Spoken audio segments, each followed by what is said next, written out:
दोस्तों कल हमने 11 फरवरी 2019 फर्स्ट शिफ्ट एसएससी जीडी का क्वेश्चन पेपर मतलब जीएस का क्वेश्चन को डिस्कस किए थे। उसमें जब आपका रिस्पांस देखें तो एवरेज वॉच टाइम लगभग 7-8 मिनट था। तो मुझे लगा कि नहीं, आप जो देखते हैं वीडियो उसको मन से देखते हैं, अच्छा से देखते हैं और लास्ट तक देखते हैं। तो आज हम लोग करने वाले हैं 11 फरवरी 2019 एसएससी जीडी का सेकेंड शिफ्ट का क्वेश्चन के बारे में। तो इसको पूरा 25 तक देखिएगा। हम आपसे आधा घंटा या 32-33 मिनट से ज़्यादा समय नहीं लेंगे और पूरे 25 क्वेश्चन को करवाने वाले हैं। और आज कुछ टेक्निकल इशू की वजह से आपको इमेज दिखाने में हो सकता है प्रॉब्लम हो और शायद नहीं भी दिखा पाए, तो उससे घबराइएगा नहीं, आगे सुधर जाएगा। तो आइए सीधा चलते हैं हम लोग क्वेश्चन नंबर 1 की ओर। इससे पहले बता दें कि अभी तक चैनल को सब्सक्राइब नहीं किया है तो नीचे में रेड बटन को मतलब लाल बटन को प्रेस कीजिएगा और बढ़ते हैं हम लोग टॉपिक की ओर। देखिए क्वेश्चन नंबर 1 आज हम लोग देखने का प्रयास करेंगे। यहाँ आपको क्वेश्चन नंबर 26 दिख रहा है। इसके पहले आता है भैया रीजनिंग का सवाल, तो उसको हम काट दिए हैं और सिर्फ इसका सिर्फ जीएस का क्वेश्चन को उठाएं। और इसका अगर आपके पास बुक नहीं अभी तक है तो बुक ले लीजिए और बुक से पढ़िए और यहाँ पे आप टेस्ट देने का प्रयास कीजिए और देखिए आपसे कितना क्वेश्चन सही होता है और कितना क्वेश्चन गलत होता है।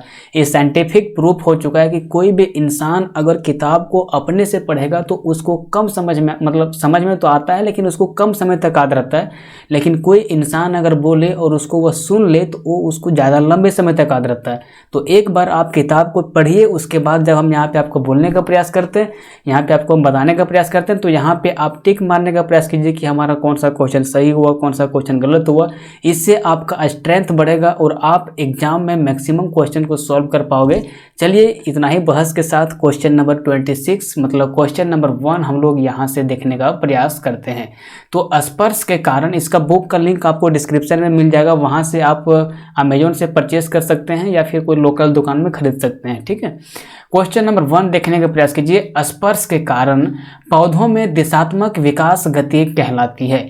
देखिए आज हम आपको फिगर नहीं दिखा पाएंगे क्योंकि हमारा 1-1.5 घंटा समय टेक्निकल इशू की वजह से चला गया, तो आप माफ़ कीजिएगा, कल से आपको दिखेगा सारा का। तो देखिए स्पर्श के कारण, स्पर्श का मतलब होता है किसी चीज़ को छूना। जैसे मान लीजिए कोई किसी के बगल में पार होता है तो लगता है सर हमको ये स्पर्श किया, मतलब को थोड़ा सा टच करते हुए पास हुआ। तो बोल रहा है कि स्पर्श के कारण पौधों में दिशात्मक विकास गति को क्या कहते हैं। जैसे मान लीजिए कि भैया ये आपका हमारा पौधा है, ये हमारा पौधा है, हमसे सही बढ़ेगा नहीं, कोई पेंटकार नहीं है, और इसमें मान लीजिए दिशात्मक गति मतलब ऊपर की ओर इसमें अगर मान लीजिए कि ऐसे गति होता है तो इसको हम लोग क्या बोलते हैं, तो इसको हम लोग बोलते हैं थिग्मोनेस्टी। क्या बोलते हैं मेरे दोस्त? थिग्मोनेस्टी। नेस्टी देखिए यहाँ पे इस नेस्ट को आप देखोगे यहाँ ना, तो नेस्ट का मतलब होता है भैया एक प्रकार से हमारा घोंसला।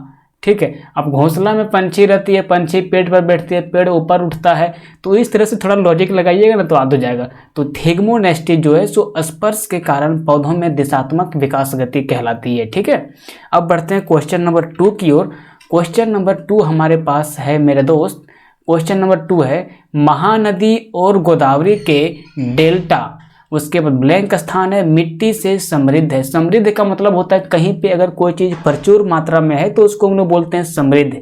ठीक है, अब बोल रहा है कि महानदी, महानदी एक नदी है और गोदावरी भी नदी है, इसका डेल्टा, डेल्टा लोग समझ ही नहीं पाता क्या होता है डेल्टा। जब नदियाँ चलना स्टार्ट करती है और जब वो लास्ट में समुद्र तक जाने के रास्ते पर चले जाती तो लास्ट में उसका स्पीड कम हो जाता है और वहाँ पे जो उसका नदी का कचरा होता है वो एक ट्रायंगल के आकार में इस तरह से हो जाता है और यही ट्रायंगल को हम लोग डेल्टा बोलते हैं। और यही डेल्टा जो बोल रहा है कि बोल रहा है महानदी और गोदावरी के डेल्टा किस प्रकार के मिट्टी से समृद्ध है, तो वो है भैया जलोढ़ मिट्टी। अब जलोढ़ मिट्टी क्यों इससे पूरी थी है, आप इसको समझने का प्रयास कीजिए। मान लीजिए कि नदी, दो नदियां कहीं पे जा रही है और कहीं पे मिल रही है, तो उसमें जलोढ़ का मतलब ये होता है कि जल के द्वारा लाए गए मिट्टी को हम लोग जलोढ़ मिट्टी बोलते हैं। मान लीजिए कि पहाड़ों से जब पानी मतलब नदी आना स्टार्ट करती है तो पहाड़ों का कुछ भाग को काटती है, कहीं पे रुकती है तो वहाँ पे कुछ भागों को काटती है, तो वहाँ से जो मिट्टी का गाद लेके वो आती है ना, उसको हम लोग बोलते हैं जलोढ़ मिट्टी। इसका मतलब मीनिंग ही वही है, इसको समझिएगा क्या। और इसको हम लोग इंग्लिश में बोलते हैं एलुवियल सॉइल, ALLUVIAL, एक बार स्पेलिंग चेक कर लीजिएगा, सही है, एलुवियल सॉइल इसको इंग्लिश में बोलते हैं। तो महानदी और गोदावरी के डेल्टा जलोढ़ मिट्टी से क्या है भैया, प्रचुर है, समृद्ध है, इसका मात्रा उसमें ज़्यादा है। ठीक है, अब बढ़ते हैं क्वेश्चन नंबर 3 की ओर। क्वेश्चन नंबर 3 हमारे पास से मेरे दोस्त, ये क्वेश्चन नंबर 3 है, ब्लैंक स्थान है और बोल रहा है कि रक्त समूह वाले व्यक्ति को एक सार्वभौमिक दाता यानी कि यूनिवर्सल डोनर कहा जाता है। देखिए, डोनर का मतलब होता है कोई किसी चीज को अगर दान करने का क्षमता किसी के पास है तो उसे हम लोग बोलते हैं डोनर। ठीक है, रक्तदान जो करता है उसको बोलते हैं ब्लड डोनर। तो बोल रहा है कि कौन सा ग्रुप, कौन सा ब्लड ग्रुप वाले व्यक्ति के पास जो है वो यूनिवर्सल डोनर होता है, वो किसी को भी दे सकता है, ए बी को दे सकता है, ए बी माइनस को दे सकता है, ए प्लस को दे सकता है। इस तरह से बोल रहा है कि कौन से रक्त समूह वाले व्यक्ति सार्वभौमिक दाता होता है, हर किसी को ब्लड दे सकता है, तो वो होता है मेरा दोस्त वो नेगेटिव वाला। जिसका खून में ओ नेगेटिव खून रहा वो इंसान किसी दूसरे इंसान को ब्लड दे सकता है। ठीक है, किसी दूसरे की जितना ग्रुप आ जाएगा सबको दे देगा ब्लड, वो लेडीज जेंट्स बच्चा बूढ़ा सबको दे देगा, वो नेगेटिव जिसका ब्लड ग्रुप रहेगा। ठीक है, अब बढ़ते हैं क्वेश्चन नंबर 4 की ओर। ये आपको ध्यान रखिएगा, 11 फरवरी 2019 second shift GS question SSC JD का जो 2018 में फॉर्म भराया था उस एग्जाम का क्वेश्चन है। यहाँ से आप आंकड़ा लगा पाओगे कि आगे आने वाले एग्जाम में किस तरह के सवाल बन सकते हैं।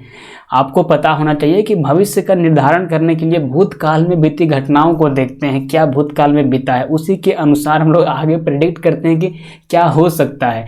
तो एसएससी जीडी का जब आप एग्जाम देने जाओगे तो आप देखोगे ना मेरे दोस्त कि भविष्य में क्या, हम भूतकाल में हमारे पास क्या बीता हुआ है, यानी कि पास्ट में क्या बीता हुआ है। तो पास्ट के क्वेश्चन से काफ़ी 70% तक क्वेश्चन मैच करता है। इस बात को आप 110% ध्यान रखिएगा, 70% तक क्वेश्चन मैच कर जाता है प्रीवियस ईयर से। अब देखिए क्वेश्चन नंबर ये हमारा है 4, इसके पहले था क्वेश्चन नंबर 3।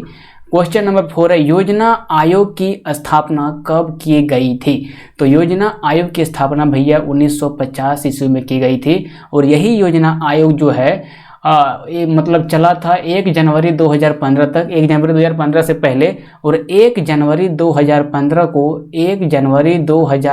को हमारे देश के प्रिय प्रधानमंत्री नरेंद्र मोदी ने इस योजना का नाम बदल के, यानी कि योजना आयोग का नाम बदल के कर दिए थे इन्होंने नीति आयोग। क्या किए थे भैया? नीति आयोग। और ये बड़ी बार एग्जाम में आते रहता है, नीति आयोग का गठन कब हुआ?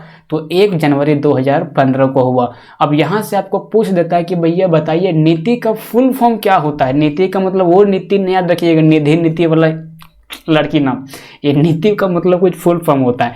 तो देखिए नेशनल का फुल फॉर्म होता है national institute of transforming India. National NATIONAL national institution INSTITUTE national institution for transforming India. Transforming India इसका ये फुल फॉर्म होता है नीति का। और नीति का नाम, योजना आयोग का नाम कब बदल दिया गया? 1 जनवरी 2015 को नरेंद्र मोदी के द्वारा। नरेंद्र मोदी के काल में हुआ क्या है? नोटबंदी कर दो, इस जगह का नाम बदल दो, उस जगह का नाम बदल दो, खाली हमारा फोटो बड़का बड़का सब जगह पोस्टर में लगा दो, आई एम हैप्पी प्रधानमंत्री कहा जाएंगे। तो नरेंद्र मोदी बहुत सी बदलने का प्रयास किया अपना कार्यकाल में, तो इसका एक लॉजिक ध्यान रखिएगा। तो योजना आयोग की स्थापना कब की गई थी? 1950 में किया गया था और इसका नाम 1 जनवरी 2015 को बदल दिया गया, नीति आयोग कर दिया गया, national institute for transforming India. ठीक है, अब बढ़ते हैं क्वेश्चन नंबर 5 की ओर। क्वेश्चन नंबर 5 ये भी भैया बड़ी इंपॉर्टेंट है, स्थानीय सरकार की त्रिस्तरीय प्रणाली में शामिल नहीं है। सबसे पहले आप याद रखिएगा एक चीज, 73वां संविधान संशोधन और 74वां संविधान संशोधन, ये जो दोनों हुआ था 1992-93 में, इस संशोधन के बारे में ये पूछा जाता है कि इसमें क्या हुआ था। तो इसमें 2 चीज़ का गठन किया गया था, एक नगर निगम का जो मतलब कोई शहर का विकास में काम करेगा और एक गांव के विकास में काम करेगा, ये दोनों के बारे में चर्चा था। और उसमें से एक स्थानीय सरकार के बारे में क्वेश्चन में यहाँ पूछा है कि स्थानीय सरकार की त्रिस्तरीय प्रणाली में शामिल नहीं है। तो देखिए भैया यहाँ पे ग्राम पंचायत देखिए होता है, बिल्कुल पंचायत समिति भी होता है और जिला परिषद भी होता है, लेकिन ग्राम समिति जो है ये स्थानीय सरकार की त्रिस्तरीय प्रणाली में शामिल नहीं होता है। ग्राम समिति का मतलब बोल रहा है कि खुद अपने गांव वाले सदस्य को, तो इसके बारे में कोई प्रावधान नहीं किया गया है। तो याद रखिएगा ये जो ग्राम समिति है ना, इसका उल्लेख नहीं किया गया है त्रिस्तरीय प्रणाली में शासन की। जो सबसे निचले स्तर की कह सकते हो आप शासन प्रणाली है, उससे नीचे हो क्या सकता है, उसके नीचे आपका बाबूजी, माँ जी, दादाजी, दादी जी, उसका तो संविधान में चर्चा करेगा नहीं। तो समझ रहे होंगे आप कि स्थानीय सरकार की त्रिस्तरीय प्रणाली में ग्राम समिति का उल्लेख नहीं है, पंचायत समिति का है, ग्राम पंचायत का है और जिला परिषद का है। ठीक है, अब बढ़ते हैं हम लोग क्वेश्चन नंबर 6 की ओर। क्वेश्चन नंबर 6 कहाँ गया? क्वेश्चन नंबर 6 ये है, ये क्या हो गया जी, इसको एक सेकेंड, इस क्वेश्चन को देखिए, आपको शायद देखेगा नहीं, इसको हम एडिट नहीं कर पाए और ये जूम नहीं हो पाया। तो क्वेश्चन नंबर 31 क्या बोलता है, एक बार पढ़ के सुना देते हैं। संयुक्त राज्य अमेरिका ने कब जो है सो लोकतांत्रिक संविधान को अपनाया था, लोगों के द्वारा चुने जाने वाले सरकार को अपनाया था? तो 1787 में। ये आपको नहीं दिख रहा होगा, बहुत छोटा हमको यहाँ पे दिख रहा है, तो मोबाइल में आपको कैसा दिखेगा।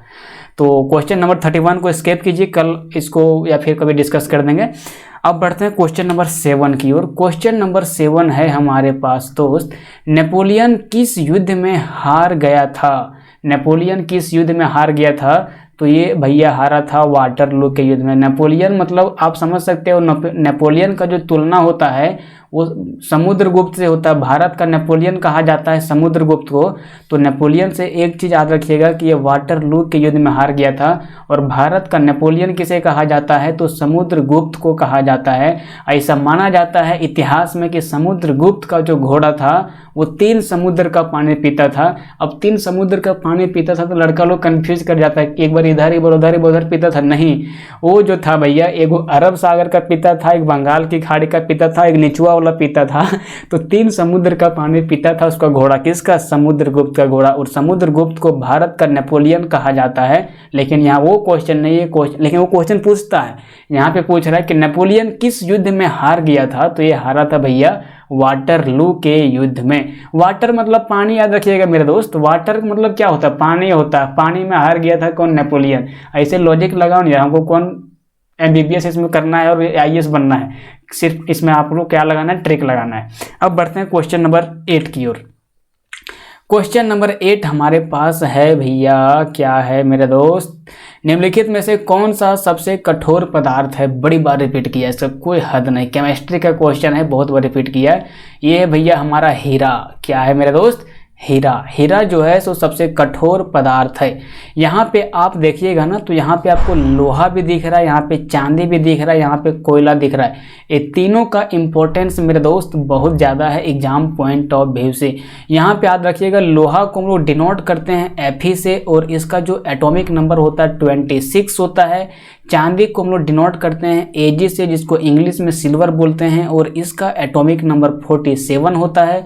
और कोयला में आप लोग एक चीज़ याद रखिएगा कि कौन सा शहर को कोयला नगरी कहा जाता है? तो वो है हमारा धनबाद, जो झारखंड में लोकेटेड है। इसको कोयला नगरी के नाम से जाना जाता है।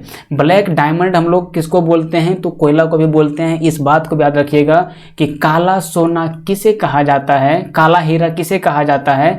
तो वो कहा जाता है भैया हमारा कोयला को। कोयला में कार्बन की मात्रा पाया जाता है, इसीलिए इससे हानिकारक गैसें निकलती है जो हमारे स्वास्थ्य के लिए हानिकारक होती है। इस बात को तो पूछेगा नहीं, लेकिन एक बेसिक कॉन्सेप्ट आप दिमाग में रखिए। कोयला होता क्या? कोयला का मतलब कोई कोई समझता है वो कोयला जिसे गैस में घर में जलाते हैं, वो कोयला का बहुत सारा अर्थ होता है, सिर्फ वही कोयला नहीं होता। इस बात को भी आप फोकस रखिएगा।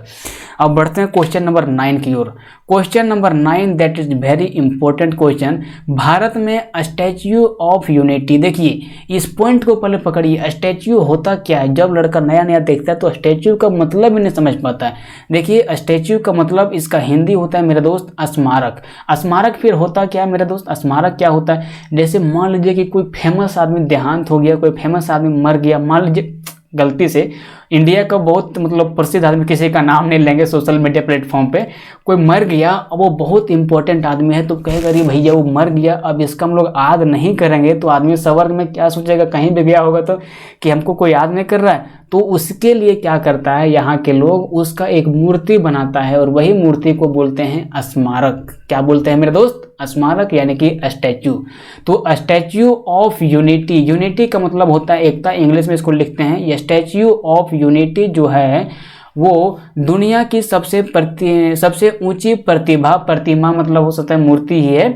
तो बोल रहा है किसका है, तो सरदार वल्लभ भाई पटेल का है। आपको पता होना चाहिए कि सरदार वल्लभ भाई पटेल को जब हमारा देश 1947 में आज़ाद नहीं हुआ था, उसके पहले हमारे देश में देशी रियासतों का शासन था।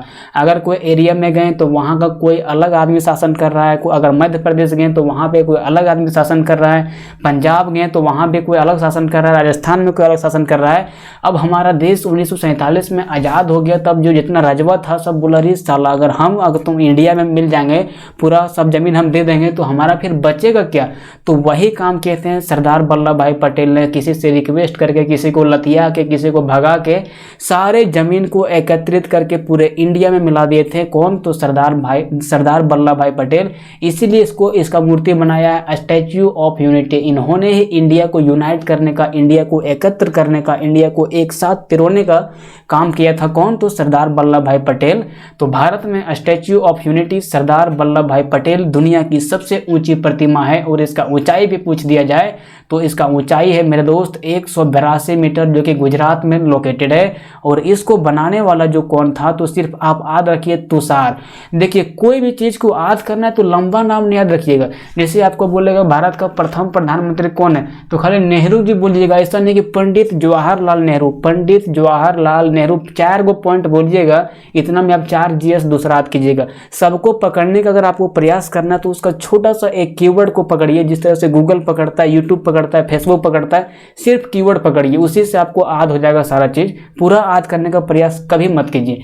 अब बोल रहा है कि भारत में स्टैच्यू ऑफ यूनिटी को सरदार वल्लभ भाई पटेल दुनिया की सबसे ऊंची प्रतिमा है, 182 मीटर इसका हाइट है, ऊंचाई है। और इसको बनाने वाले हैं तुषार जी। कौन है भैया, तुषार जी। ठीक है, अब बढ़ते हैं क्वेश्चन नंबर 10 की ओर।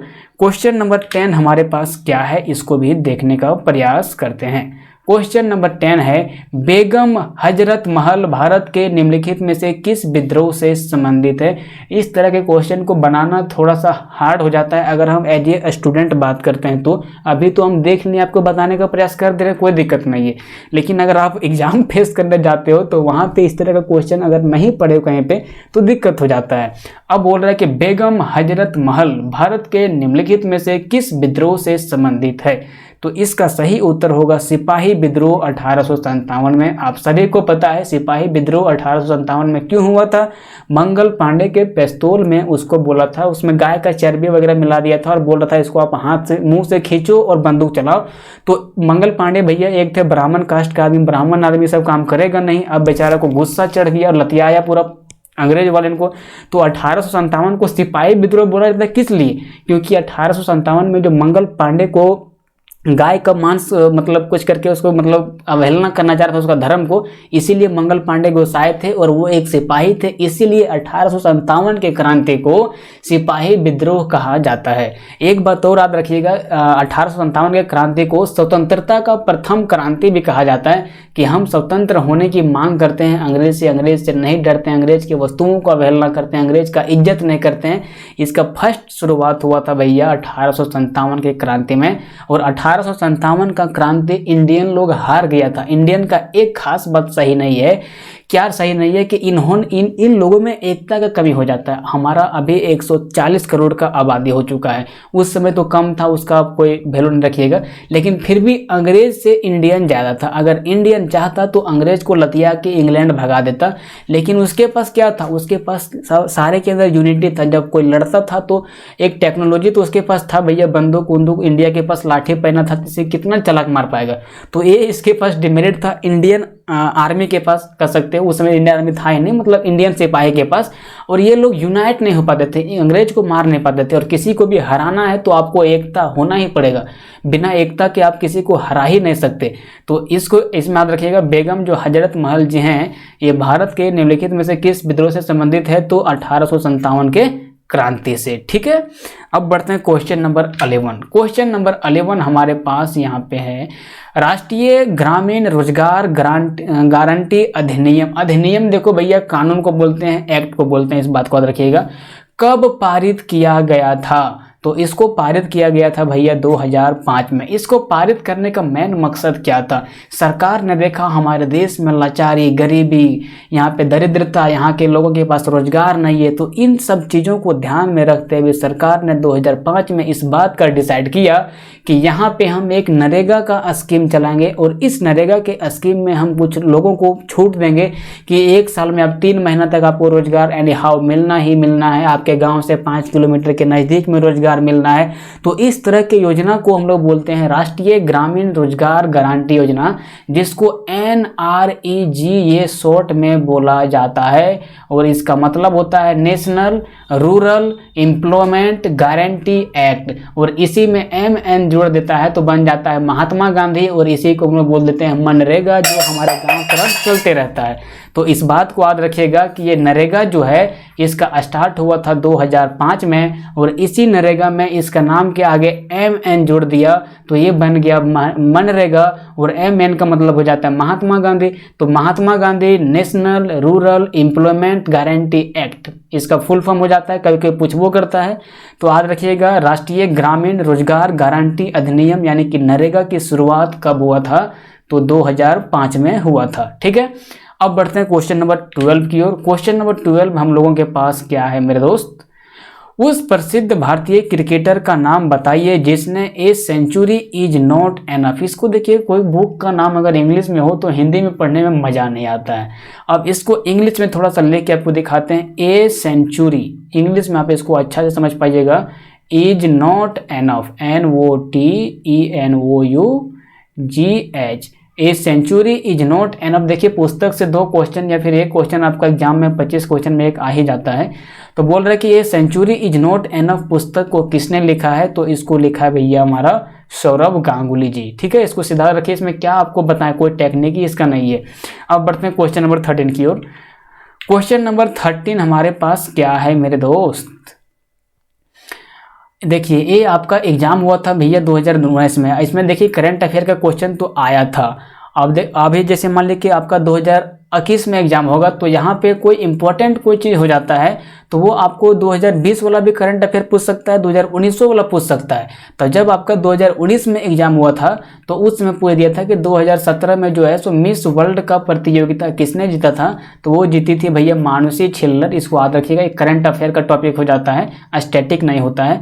अभी भी आपको मिस वर्ल्ड के बारे में पूछेगा अगर 2021 का एग्जाम होगा तो पूछ सकता है, इसमें कोई डाउट नहीं है। तो ये आपका देखिए करंट अफेयर के पॉइंट ऑफ व्यू से इंपॉर्टेंट हो जाता है, तो इसको आप गोली मार दीजिए। और आगे बढ़ते हैं क्वेश्चन नंबर 14 की ओर। Question number 14 that is very important question. ये आपका इंपॉर्टेंट क्वेश्चन है। बोलता है कि एक नृत्य है खाली स्थान, एक नृत्य है जो कला में हिंदू और मुस्लिम प्रतिभा के एक अद्वितीय संवाद का प्रतिनिधित्व करता है, तो वो हमारा हो जाता है कथक। कथक नृत्य जो है भैया एक नृत्य है जो कला में हिंदू और मुस्लिम प्रतिभा के एक अद्वितीय संवाद का प्रतिनिधित्व करता है। ये है हमारा कथक नृत्य। और ये कथक नृत्य कहाँ का है? तो ये तुरंत आपको दिमाग लगाना है, कथक नृत्य है कहाँ का? तो ये है हमारा केरला का। कहाँ का भैया? हमारा केरला का। केरला का अभी मुख्यमंत्री कौन है? तो पिनाराई विजयन है केरला का। वहाँ का राजधानी कहाँ पे है? तो तिरुवनंतपुरम है। केरला कहाँ लोकेटेड है? तो दक्षिण भारत में लोकेटेड है। केरला में बाढ़ वगैरह आते रहता है क्योंकि वो समुद्र के किनारे है। तो ये सब लॉजिक ध्यान रखिएगा। केरला देखिए यहाँ पे नीचे हम यहाँ पे दिख रहा है ना, यहाँ पे आपका केरला है। और केरला से इम्पोर्टेंट चीज़ यही आता है कथकली, वहाँ का जो एक सेकेंड सॉरी, ये केरल आपको गलती से बोल दिए। कथक जो है भैया ये आपका उत्तर प्रदेश का है। उत्तर प्रदेश का लोक नृत्य है हमारा कथक। और यही कथक में अगर यहाँ पे ली जोड़ देंगे ना, ये कथकली, कली जोड़ देंगे यहाँ पे, तो ये हमारा हो जाता है कहाँ का? तो केरला का। तो इसको आप याद रखिएगा। ये जो कथक है हमारा ये यूपी का लोक नृत्य है, और जो कथकली है वो हमारा केरला का है। केरला का एक इम्पोर्टेंट और आता है मोहिनी अट्टम। क्या आता है? मोहिनी अट्टम भी लोक नृत्य कहाँ का है? तो वो हमारा केरल का है। इस पॉइंट को भी आप याद रखिएगा। अब बढ़ते हैं क्वेश्चन नंबर 15 की ओर। क्वेश्चन नंबर 15 क्या बोलता है, इसको देखते हैं। ये बड़ी इंपॉर्टेंट है, बड़ी छोट क्वेश्चन है, कई बार एग्जाम में रिपीट कर गया है, तो मतलब कह सकते हो आप मुंह से बनने वाला। दुनिया का सबसे छोटा पक्षी कौन सा है? तो ये हमिंग बर्ड एक 5वां क्लास का बुतरुओ दिमाग में रहता है, इसको याद रखिएगा। और कबूतर को बोला जाता है शांति का प्रतीक, इसको भी याद रखिएगा। और बाकी बातें घर की गौरैया, नारी, करारी, सब कचरा चीज़, इसको मत याद रखिएगा। कबूतर शांति का प्रतीक है, हमिंग बर्ड दुनिया का सबसे छोटा पक्षी है, दैट इज वेरी इंपॉर्टेंट। बढ़ते हैं क्वेश्चन नंबर 16 की ओर। क्वेश्चन नंबर 16 हमारे पास क्या है? उड़ीसा की सबसे बड़ी बैक वाटर झील कौन सा है? तो वो हमारा है भैया चिल्का झील उड़ीसा में लोकेटेड है। इसका लंबाई भैया हमारा 65 किलोमीटर है और ये एक प्रकार का लैगून झील है। और इससे रिलेटेड इतना ही पूछेगा, कुछ नहीं पूछेगा। उड़ीसा का राजधानी कहाँ पे है, इसको आप कमेंट बॉक्स में बताइएगा। डल झील कहाँ पे है? तो ये आपका डल झील जम्मू कश्मीर में है, J&K में है। वुलर झील भी कहाँ पे भैया? हमारा जम्मू एंड कश्मीर में है। भारत का सबसे मीठा पानी का झील वुलर झील है। पुलिकट झील कहाँ पे है? तो आंध्र प्रदेश और निचवा में उसका क्या है? तमिलनाडु। आंध्र प्रदेश और तमिलनाडु के बीच में अवस्थित है हमारा पुलिकट झील। कौन सा भैया? पुलिकट झील आंध्र प्रदेश और तमिलनाडु, तमिल से बुझ जाइएगा, तमिलनाडु बोल रहे हैं। ये दोनों के बीच में लोकेटेड है हमारा पुलिकट झील। पुल का मतलब क्या होता है? एक दूसरे से जोड़ने वाला। तो आंध्र प्रदेश तो समझ जाइए कि तमिलनाडु को जोड़ देता है कौन? पुलिकट झील। वुलर झील कहाँ पे? जम्मू कश्मीर में है। जम्मू कश्मीर को 31 अक्टूबर 2019 को डिवाइड कर दिया गया था 2 यूटी में। इस बात को भी आप ध्यान रखिएगा, ठीक है। तो कुछ इंपॉर्टेंट जो कुछ करंट अफेयर जो स्टैटिक बन जाता है। अब ये जो 31 अक्टूबर 2019 को जम्मू कश्मीर को एक यूनियन टेरिटरी मतलब एक केंद्र शासित प्रदेश का दर्जा दे दिया गया था। ये बतिया आपको जाइएगा 2025 में तखनियों पूछेगा, क्योंकि ये स्टैटिक जी के बन के, सो करंट अफेयर कभी मत मानिएगा, ठीक। अब बढ़ते हैं क्वेश्चन नंबर 17 की ओर। क्वेश्चन नंबर 17 भी भैया बड़ी इंपॉर्टेंट है। अभी आपको बोलें कि मोदी जी का एक ही सपना है, सब कुछ बंद करके खाली हमर नाम ऊंचा हो, तब हमारे लिए बहुत फायदा वाली बात है। क्या किया भैया मोदी जी? 500 और 1000 का नोट बंद कर दिया और बोल रहा है कि 500 और 1000 मूल्य के नोट को कब से अमान्य घोषित किया, मतलब बंद कर दिया तब तो अमान्य घोषित हुआ यार। तो 2016 में इसको बंद कर दिया गया था। वो तारीख याद रखना इंपॉर्टेंट नहीं है, लेकिन हम बता देते हैं एक टीचर होने के नाते। 8 नवंबर 2016 को बंद कर दिया गया था। सब छठ पूजा के बाद पढ़ने के लिए गया था। रात में न्यूज आया नरेंद्र मोदी से, मित्रों 500 और 1000 के नोट आज से बंद होने जा रहा है। सिर्फ इस नोट को आप एयरपोर्ट पे चला सकते हैं, रेलवे स्टेशन पर चला सकते हैं, डॉक्टर के पास चला सकते हैं। तो 8 नवंबर 2016 को 500 और 1000 के नोट को बंद कर दिया गया था, अमान्य घोषित कर दिया गया था, ठीक। अब बढ़ते हैं, ये भी आपका स्टैटिक क्वेश्चन है, इसको करंट अफेयर में कभी मत जुड़िएगा। अब बढ़ते हैं क्वेश्चन नंबर 18। क्वेश्चन नंबर 18 क्या है भैया? क्वेश्चन नंबर 18 है MiG-21 उड़ाने वाली पहली भारतीय वायुसेना अधिकारी कौन है? तो ये हमारा है अवनी चतुर्वेदी। अवनी चतुर्वेदी जी जो हैं वो MiG-21 उड़ाने वाली पहली महिला भारतीय वायुसेना अधिकारी हैं, ठीक है। अब बढ़ते हैं क्वेश्चन नंबर 19 की ओर। क्वेश्चन नंबर 19 क्या है मेरे दोस्त? ये भी बड़ी इंपॉर्टेंट बायोलॉजी का क्वेश्चन है ये, ठीक है। निम्नलिखित में से कौन सा बहुकोशिकीय जानवर नहीं है? देखिए इंसान का शरीर बना रहता है बहुकोशिकीय से। अगर जो आपका शरीर में मुंह है, कान है, बाल है, दांत है, जीभ है, लंद फंद दुनियादारी जो कुछ भी है, ये सब जो बना है ये बहुकोशिकीय से बना है। कई सारे कोशिकाओं के मिलने के बाद बना है। लेकिन बोल रहा है क्वेश्चन में, बताइए मेरे दोस्त कि नीचे जो दिया गया ऑप्शन है, अमीबा है, बिल्ली है, मानव है, घोड़ा है, इसमें से कौन सा बहुकोशिकीय जानवर नहीं है? तो वो हमारा है भैया अमीबा। कौन सा है मेरे दोस्त? अमीबा जो है वो बहुकोशिकीय जानवर नहीं है। बाकी बिल्ली जो म्याऊं म्याऊं करती है, ये भी साले में बहुत ज़्यादा कोशिका मिल के बना रहता है, जल्दी मरबो नहीं करती, ये सब इतना हराम रहती है। मानव तो भैया दुनिया का सबसे बड़ा राक्षस साला ये सब है। और घोड़ा जो है इसमें भी बड़ी ज़्यादा रहता है गुण कोशिका, तो घोड़ा भी नहीं होगा। तो इसका आंसर होगा भैया हमारा अमीबा, ठीक है। क्वेश्चन नंबर 19 कंप्लीट कर दिए हैं मेरे दोस्त, 6 गो बचल हैं। क्वेश्चन नंबर 20 पर आते हैं। अरे बाबा, ये क्वेश्चन भैया हिस्ट्री के को 1192 में तराइन के युद्ध में, तराइन लड़का लोग सुनता है सोचता है साला क्या है, तार है करंट पास करने वाला कि कौन चीज़ है। अब आपको बता दें कि तराइन एक जगह का नाम है, ठीक है।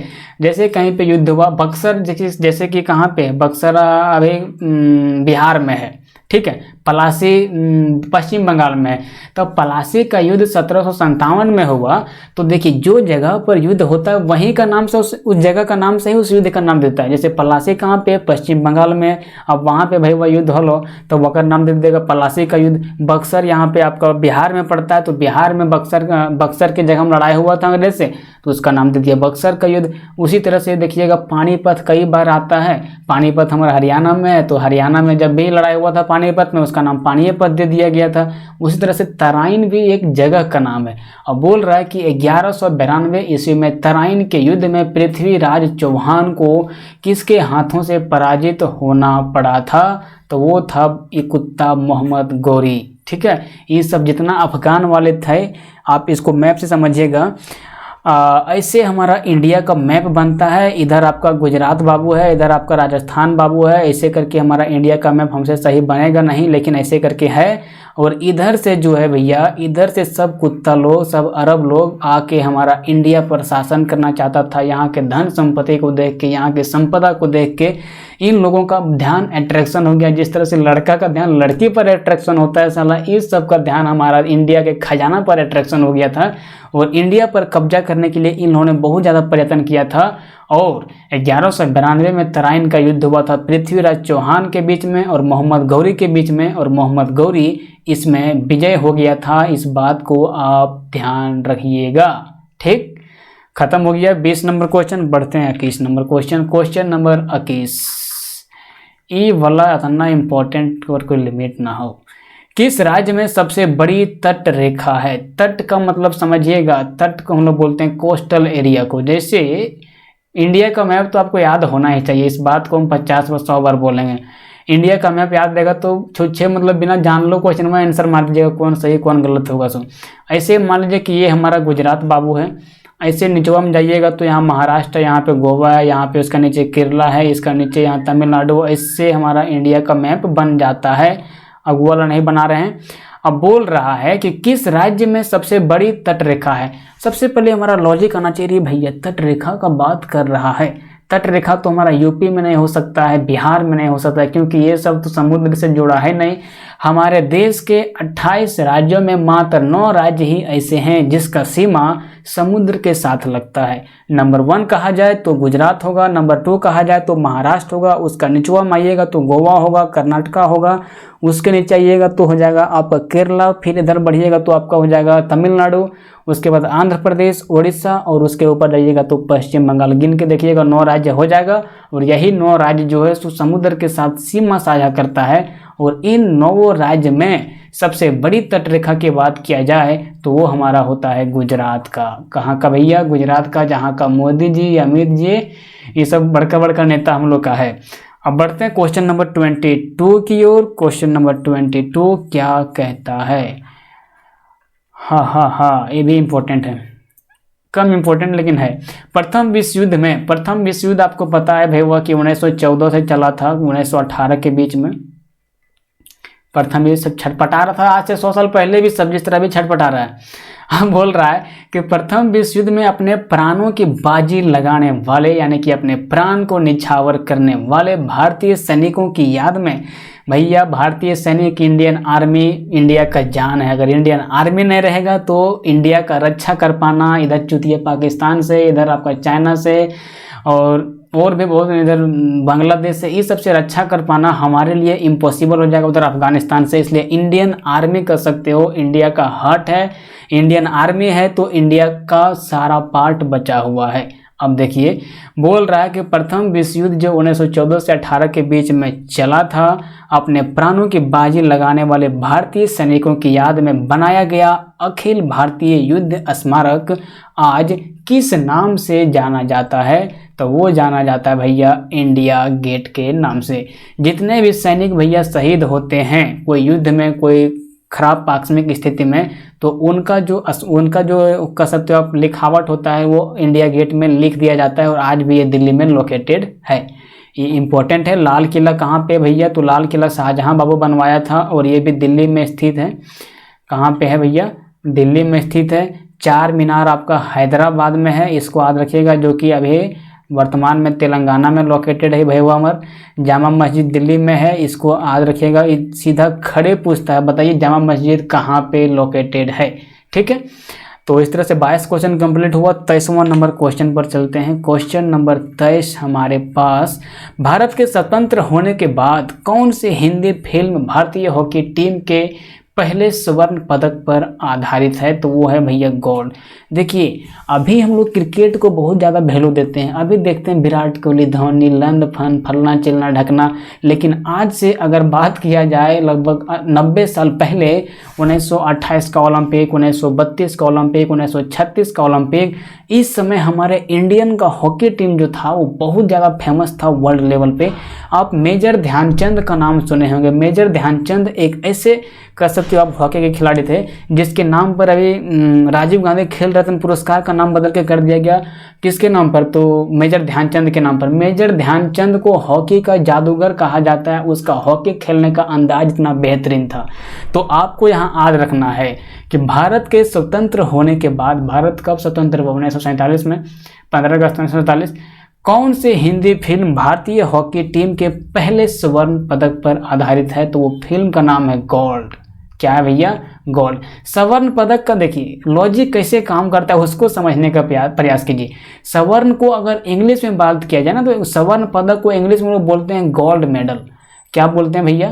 गोल्ड मेडल बोलते हैं। अब MS धोनी बाबू किससे रिलेटेड है? क्रिकेट से, सब वोटिंग जानता है। कौन इसको कहेगा कि हॉकी में मैच कर जाएगा? सो लगान फिल्म भैया किसका है? लगान फिल्म इसका है, आज उसका नाम है आमिर खान का लगान फिल्म है। ये तो अंग्रेज के खिलाफ टाइप का फिल्म बनाया है। चक दे तो इसका कोई लिमिट हमको नजर नहीं आता है। लेकिन गोल्ड जैसे सुनते हैं का 30 साल इंडिया में गोल्ड मेडल जीता था। यहाँ ऑप्शन वो क्वेश्चन वो दिया है गोल्ड मेडल पर आधारित है। तो गोल्ड मेडल से मिलता जुलता कौन सा टाइटल दे सकता है फिल्म बनाने के लिए? तो गोल्ड ही दे सकता है। तो इसका सही उत्तर ऑप्शन नंबर सी मार सकते हैं यहाँ पे लॉजिक लगा के, ठीक है। अब बढ़ते हैं क्वेश्चन नंबर 24 की ओर। क्वेश्चन नंबर 24 क्या है मेरे दोस्त? देखिए बुक वाला क्वेश्चन है, बड़ी कन्फ्यूजन चीज़ है भैया। इसको आप देखिएगा, करंट अफेयर में रहता है, एडिटोरिया का हो या फिर कोई भी हो, इसमें लगभग 60-70 को किताब का नाम पढ़ के जाइएगा और वो एग्जाम में मिल जाएगा। नहीं हो मिल सकता है तो हम 100% कर नहीं सकते हैं झूठे मतलब खड़े। तो पढ़ के जाइएगा, अपना कर्तव्य निभा के। बोल रहे कि स्ट्रेट फ्रॉम द हार्ट पुस्तक का लेखक कौन है? तो इस पुस्तक का लेखक है भैया कपिल देव। और कपिल देव जो है भैया ये क्रिकेट से रिलेटेड है। किससे रिलेटेड है? क्रिकेट से। एक चीज़ का ट्रेंड बड़ी चल रहा है, पूछ देगा बताइए MS धोनी किस खेल से संबंधित है? MS धोनी तो भैया सिंपल पूछ नहीं, क्रिकेट वाला पूछ भी नहीं करता है। कोई स्क्वैश का खिलाड़ी है, कोई आपका तीरंदाजी का खिलाड़ी है, कोई आपका वॉलीबॉल का खिलाड़ी है, कोई बेसबॉल का खिलाड़ी है। ये सब जो जल्दी न्यूज में नहीं हम लोग सुनते हैं उस चीज़ को एग्जाम में पूछा जाता है। तो उसको आप रेगुलर न्यूज़पेपर देखिएगा तो वहाँ से कवर हो जाएगा। अब यहाँ पे बोल रहा है स्ट्रेट फ्रॉम द हार्ट पुस्तक का लेखक कौन है? तो कपिल देव इसका सही उत्तर हो जाएगा। और लास्ट क्वेश्चन बाकी है मेरे दोस्त, क्वेश्चन नंबर 25। क्वेश्चन नंबर 25, 19वीं सदी से किस देश ने सार्वभौमिक मताधिकार दिया? तो ये हमारा है न्यूजीलैंड, जिसका राजधानी है मेरे दोस्त वेलिंगटन। राजधानी मुंह पर खड़े याद होना चाहिए। जैसे पूछेगा न्यूजीलैंड घचाक से आना चाहिए वेलिंगटन इसका राजधानी है, ठीक है। जैसे पूछेगा पाकिस्तान तो इस कुत्ता का राजधानी इस्लामाबाद है, इसको भी याद रखिएगा, इस्लामाबाद। और जैसे हमारा प्यारा भारत इंडिया आ जाए, इसका राजधानी हमारा नई दिल्ली है, इसको भी याद रखिएगा। और जैसे आपका आ जाए श्रीलंका तो ये बेचारा चुपचाप नीचुआ में कोई छू नहीं चिल्लाता है, एकदम टुकुर टुकुर देखता है श्रीलंका। और इसका राजधानी हमारा हो जाता है श्री जयवर्धने कोटे। इसको कौन लिखता है आप याद रखिएगा, श्री जयवर्धने कोटे। और इस तरह से 25 क्वेश्चन कंप्लीट होता है। उम्मीद करते हैं आज का सेशन आपको जहन में गया होगा और मिलते हैं कल के सेशन में। और कल जो इसके पहले क्लास हो चुका है उसका वीडियो का लिंक आपको डिस्क्रिप्शन में मिल जाएगा या फिर ऊपर बेल आइकन में मिलेगा।